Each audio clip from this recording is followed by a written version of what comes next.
All right, so the antiderivatives of our trig functions, obviously it's the reverse of our differentiation of the trig functions. Again, the key term with our trig functions is the k value, yeah?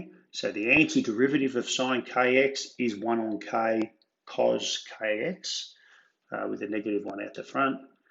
The antiderivative of cos of kx plus a, well, the antiderivative of cos is positive sine, 1 on k, sine kx plus a, and the antiderivative of sec squared takes us to tan, all right? So I guess note that it doesn't matter if we have 2x plus 1 or 2x plus pi on 2 or anything like that. It's only the k term that affects the antiderivative. And if you think about the k term, that's the thing that affects the period. So it affects the steepness of our curve.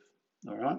So the antiderivative of cos 3x, well, the k value is 3. So it's 1 on 3 sine 3x plus c. Antiderivative of cos is positive, so we stay positive.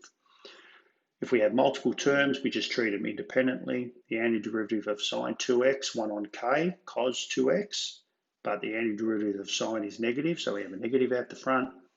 Antiderivative of cos 4x, 1 on k, so we get 1 on 4, sine 4x. So don't forget, sine becomes cos and cos becomes sine. And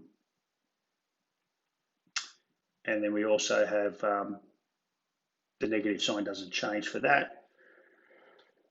Antiderivative of cos 2x minus pi on 2, that's what I'm talking about. It has no impact on my antiderivative, it's just this 2 here. So the 2 is 1 on 2 out the front. Antiderivative of cos is positive sine, so it still says 2x minus 2. I guess that's a perfectly acceptable answer, and I'll put the CAS responses up here in a minute. But if we want to try and marry that off to the CAS answer, 2x minus pi on 2, remember if we have sine theta minus pi on 2 is the same as cos theta. So they're our complementary angles.